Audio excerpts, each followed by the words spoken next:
आदिति ने आस्था को किडनैप कर लिया, जिससे पूरे परिवार में हड़कंप मच जाता है। सभी लोग टेंशन में आ जाते हैं। इसी बीच निरंजन जी को पता चलता है कि आस्था घर पर नहीं है। आस्था की गुमशुदगी से सभी परेशान हो जाते हैं और सोचने लगते हैं कि आखिर वह कहाँ चली गई। घर में भी नहीं है और न ही माइक के पास। माइक से फोन कर आस्था की माँ को भी खबर दी जाती है, जिससे वह भी घबरा जाती है। लेकिन आस्था की दादी उन्हें समझाती है कि चिंता करने की जरूरत नहीं है, सुबह घर चल के देख लेंगे। निरंजन जी बेहद चिंतित हो जाते। उनकी बहू आखिर कहाँ चली गई। इधर आस्था को ढूंढने के लिए लोग और अथर्व निकल पड़ते। ये खबर सुनते ही घर के बाकी सदस्य और भी ज्यादा परेशान हो जाते हैं। उधर आदिति सब कुछ देख रही होती है और अंदर ही अंदर मुस्कुरा रही होती है। श्लोक भी आस्था की तलाश में निकल पड़ता है, पर आस्था कहीं नहीं मिलती।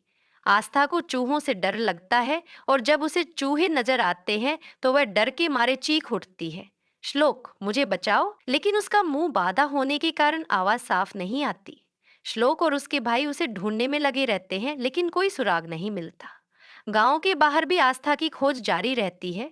इस बीच ज्योति सिद्धार्थ के साथ बैठकर रोने लगती है। सिद्धार्थ को पता चल चुका है कि ज्योति प्रेग्नेंट है। ज्योति भावुक होकर कहती है, मुझे बहुत ध्यान और देखभाल की जरूरत है। सिद्धार्थ उसे आश्वासन देता है और उसके लिए जरूरी सामान भी लाता है। ज्योति भावुक होकर कहती है, इतनी चिंता तो मेरी आज तक किसी ने नहीं की।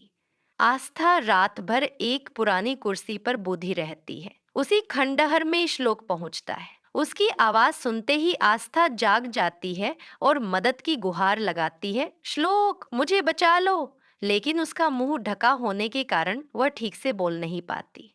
इधर कालिंदी जी घर पहुंचती हैं और निरंजन जी से नाराजगी जाहिर करती हैं।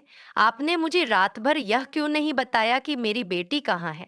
निरंजन जी सफाई देते हैं, हम बताने ही वाले थे पर आपको टेंशन होती इसलिए चुप रहे। कालिंदी जी गुस्से में कहती हैं, मेरी बेटी लापता है और आपको चिंता ही नहीं।